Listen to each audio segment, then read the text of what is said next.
Just like with our physical and mental health, we have to continually work at our financial health as well. It's not something that we get one and done with. It's something that we have to consistently work on. And so in this video, I'm going to talk about 5 ways that we can get healthy financially, but even more importantly, we can stay healthy financially. So let's get this show started. All right? Whoosh. What's going on, people? It's your boy Kalechi back with another video. If this is the first time around these parts, hit that subscribe button. If you enjoy anything that we talk about on this video, hit that like button. Turn that thing, say it with me now. Oh, it's not blue, it's not blue. But anyway, welcome back to the channel. Like I said at the beginning, we're gonna be talking about 5 ways that we can make ourselves better and stay better financially. And the first way that we need to learn how to do this is to track our spending and to make some kind of plan for our money. Now, you see, growing up, my dad used to say something. He said, a man who doesn't plan, plans to fail.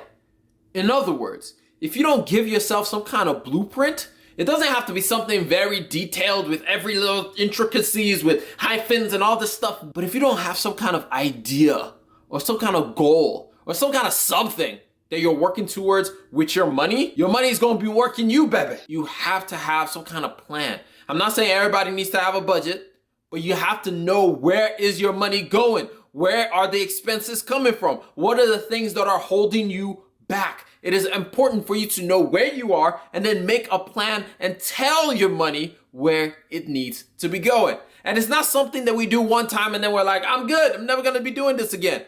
It's something that we come back to and we build upon and we learn more and more about. And some of these skills, and this one especially, is something that you can get to the point where you can do this passively, where you don't have to be actively trying to make a budget because you know so much where your money is going. But it's something that we have to continually work on. Otherwise, we're going to wake up one day and we're going to be like, yo, I'm broke. Where all my money at? What happened? It's important for us to tell our money where it needs to go rather than our money dictating what it wants to do to us. Which leads us to the second part of the main way our money tends to dictate how it wants to spend to us is debt. Debt is something that tends to affect everything else. That tends to affect our mental health, affect our physical health. It tends to roll into everything else and just affects the way we think, the way we plan, and it just gets into everything. Debt just does not allow us to push forward like we want to push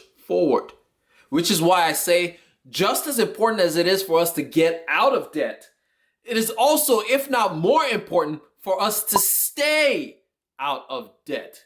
Because when we are in debt, it sucks. It doesn't allow us to make the moves that we want to make. So when you get out of debt, don't get back in. Do everything in your power to ensure that you are never getting back out of debt. But because you're out of debt and you are staying out of debt, that leads us to the third thing: investing and saving money. This is the fun part of your financial health journey. This is the enjoyable part because finally you're at the point where you dictate what's happening with your money, where you get to visualize what's going on with your money. You get to dictate and decide how I want to look in the future, how my future will look for myself, what investment vehicles am I going to use to design the future that I want for myself.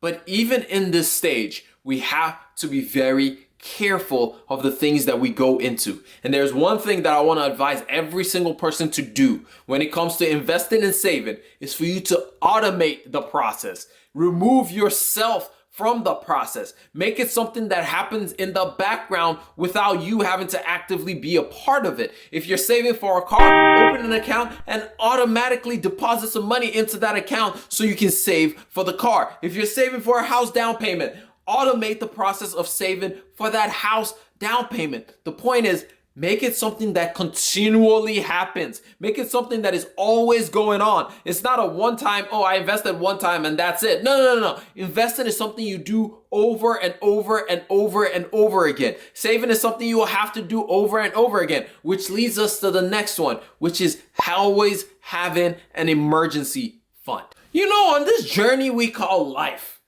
there tends to be a lot of detours that we do not expect. there tends to be a lot of bumps in the roads, and sometimes, as a matter of fact, there just tends to be a lot of pit holes in our journeys where we just fall and we need to climb our way back up. But one of the things that can make life a little bit easier to deal with is having an emergency fund accessible to you at all times, ensuring that no matter what happens, if it's a monetary issue, you can deal with it easily, because that removes so much weight off of your shoulders when you don't have to deal with every one of these little minutiae and you have to always think about, oh my God, how am I going to pay for this? How am I going to pay for that? You don't have to deal with all that noise because you have this emergency fund in place. And then finally, the last part of this is the fifth one, which is give.